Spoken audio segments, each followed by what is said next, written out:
இனிய தோழர்களே தோழியரே, நான் உங்க சிப்பலால இருந்து பேசுறேங்க. இன்னைக்கு நாம இந்த அழகான எம்ப்ராய்டரி ஒர்க் உள்ள சேலைக்கு சாதாரண பிளவுஸ் கொடுத்துருக்காங்க. அதை எப்படி இதே எம்ப்ராய்டரி கொண்டு வரலாம்னு பார்ப்போம். வாங்க வீடியோவுக்கு போகலாம்.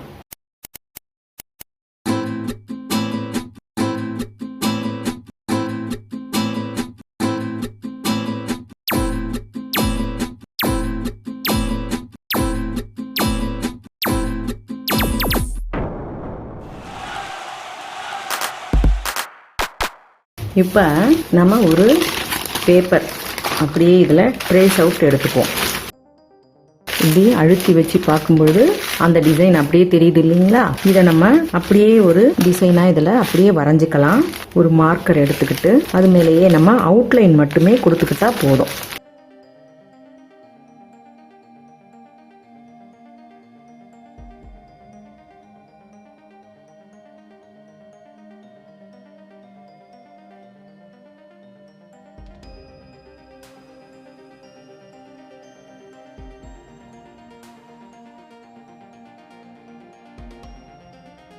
அவ்வளவுதான்.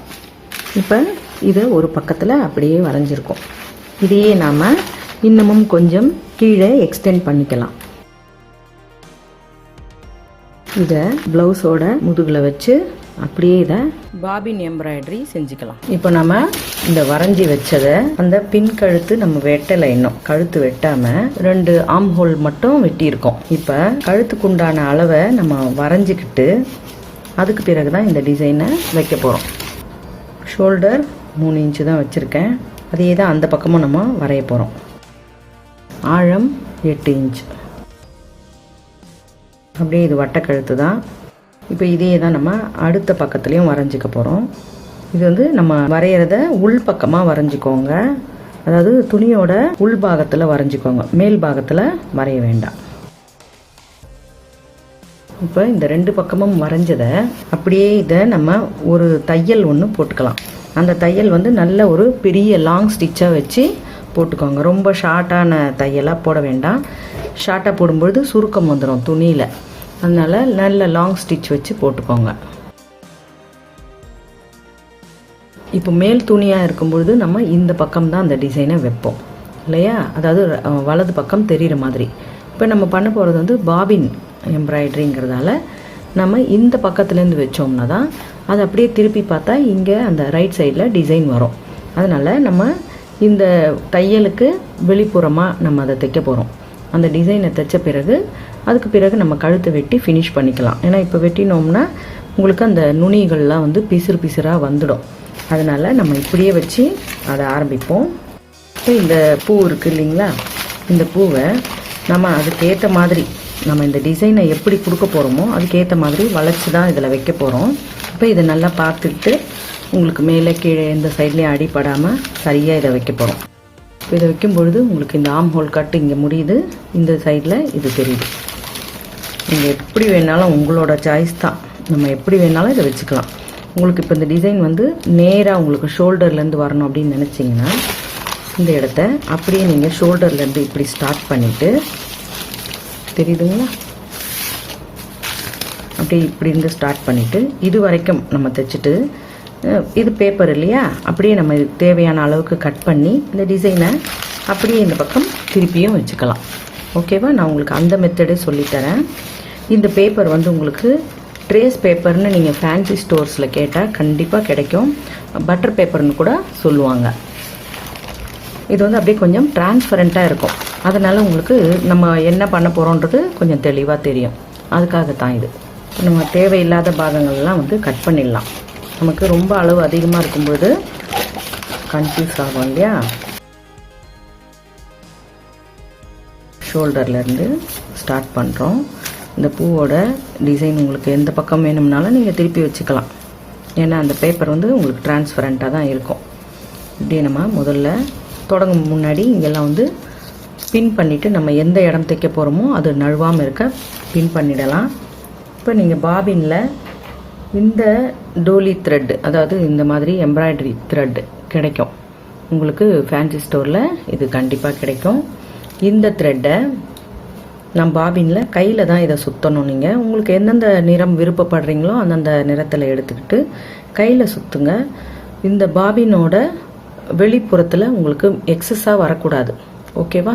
அந்த நம்ம சுற்றுற நூல் வந்து இதையும் தாண்டி உங்களுக்கு வெளியே வந்ததுன்னா உங்களுக்கு கேஸில் போடுறதுக்கு ரொம்ப கஷ்டமாக இருக்கும். பாபின் கேஸில் போட சிரமமாக இருக்கும். மேலே நம்ம சாதாரணமாக உங்களுக்கு இந்த நிறத்துக்கு உண்டானதையே நீங்கள் போட்டுக்கோங்க. நூலை சாதாரண நூல் போட்டுக்கோங்க. கீழே போடுறது மட்டும் இந்த பாபின் த்ரெட்டை தான் நம்ம பாபினில் சுற்றி வச்சுருக்கிற இதை தான் போடுறோம். இப்படி போடும்பொழுது உங்களுக்கு இந்த இடத்துல இந்த மொத்தமாக இது ஒரு 5-6 நூல் கிட்டே இருக்கும்.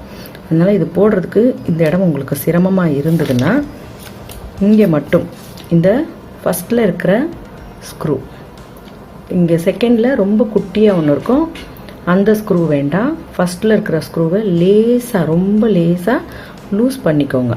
கொஞ்சமாக லூஸ் பண்ணிவிட்டு ரொம்ப ஓப்பன் பண்ணிங்கன்னா அந்த ஸ்க்ரூ வந்து எங்கேயாச்சும் விழுந்துட போகுது. அதனால் கொஞ்சம் லேசாக உங்களுக்கு இந்த இடத்துல அந்த த்ரெட்டு வர்ற அளவுக்கு கொஞ்சம் லூஸ் கிடைச்சா போதும். அது மாதிரி போட்டு இதை எடுத்துக்கோங்க. கரெக்டாக உங்களுக்கு பாபின்லேருந்து த்ரெட்டு வெளியே வருதா அப்படின்றத செக் பண்ணிவிட்டு நம்ம தைக்க ஆரம்பிக்கலாம். இப்போ நான் இதை செட் பண்ணிக்கிட்டேன்.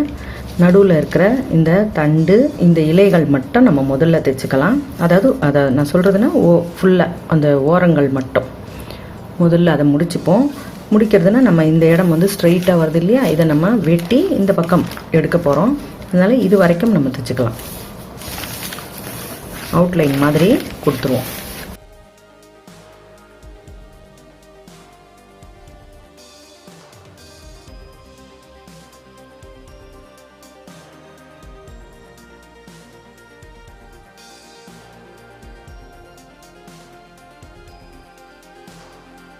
அப்படியே சென்டராக ஓட்டிட்டு வந்துடலாம்.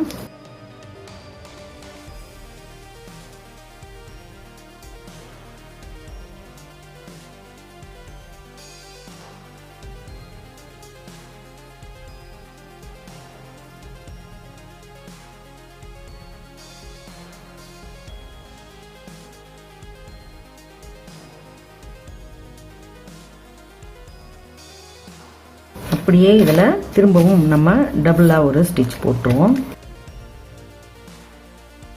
இப்போ இந்த இடத்துல இருந்து அப்படியே இதை ரிலீஸ் பண்ணிடுறோம். திரும்ப இன்னொரு லீவ்ஸ், அந்த லீவ்ஸ்க்கு நம்ம திரும்ப ட்ராவல் பண்ணலாம். நல்லா நீங்கள் டபுளாக போட முடிஞ்சாலும் தையல் வந்து போடலாம்.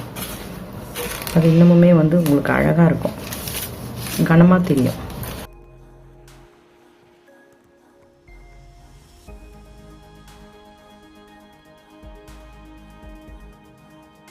இப்போ இந்த இடத்துல இருந்து எடுத்து திரும்ப இன்னொரு இந்த ஸ்டெம்முக்கு இங்கே வரும். இங்கே வந்துட்டு நம்ம இந்த ஸ்டெம்மில் இந்த இடத்துல இருந்தே இப்படி திருப்பலாம். இதை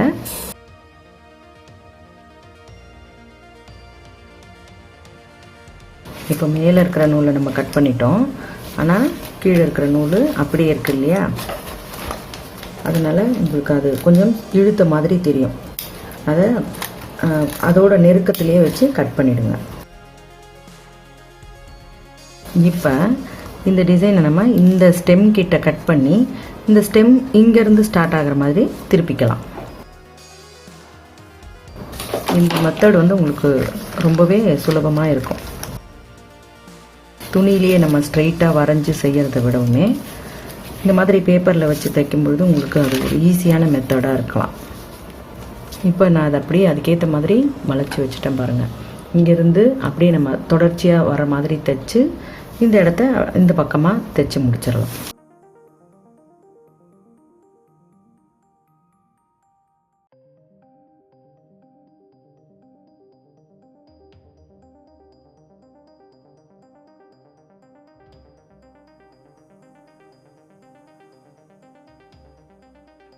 இப்போ இந்த இடத்துல முடிச்சாச்சு. திரும்பவும் நம்ம அடுத்த அந்த லீவ்ஸ்க்கு போகலாம். அந்த ஸ்டெம் எங்கெங்கே இருக்கோ கண்டினியூவேஷன் அங்கெல்லாம் முடிச்சிடலாம்.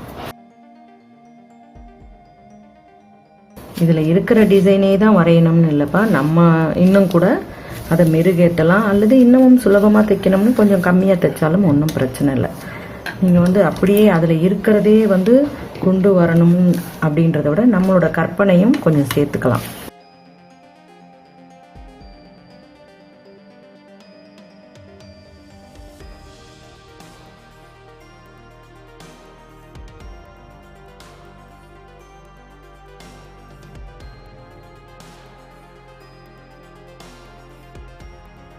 அதுக்கு பிறகு நம்ம இந்த பூக்களோட வட்டத்துக்கு ஏற்ற மாதிரி வேறு வேறு நிறத்தை மாற்றிட்டு அதுக்கேற்ற மாதிரி வேறு வேறு தைக்கலாம். இப்போ நம்ம திருப்பி பார்த்துட்டு நமக்கு ஒரு இடத்துலேருந்தும் இன்னொரு இடத்துக்கு ட்ராவல் பண்ணோம் இல்லையா, அந்த த்ரெட்டு எக்ஸ்ட்ராவாக இருக்கிற த்ரெட்டெல்லாம் கட் பண்ணிவிடுங்க. இப்போ நம்ம திரும்பவும் பாபின் த்ரெட்டை மாற்றிட்டு நமக்கு விருப்பமான நிறங்களில் ஒரு பூக்களையும் அலங்காரமாக நம்ம தைச்சிடலாம்.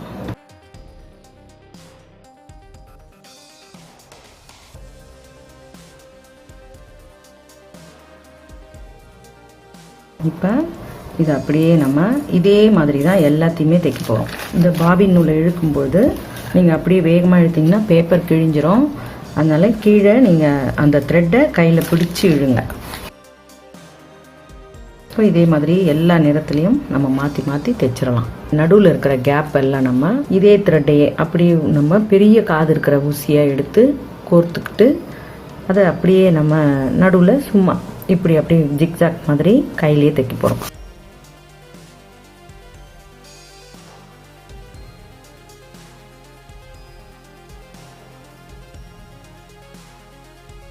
நேராக அது நடுவில் இருக்கிறத நேராக பண்ணிட்டோம். அதுக்கப்புறம் சும்மா இப்படி இந்த பக்கம் அந்த பக்கமாக அது இடையில் உங்களுக்கு அது ஒரு முட்டு மாதிரி நிற்கும். இதே மாதிரியே நம்ம இருக்கிற மொத்தத்தையும் தைச்சிடலாம். அதுக்கு பிறகு நீங்கள் இந்த பேப்பரை அப்படியே பிச்சு எடுத்துடலாம். அதுக்கப்புறமா நம்ம லைனிங்கை வச்சு ஃபினிஷ் பண்ணலாம்.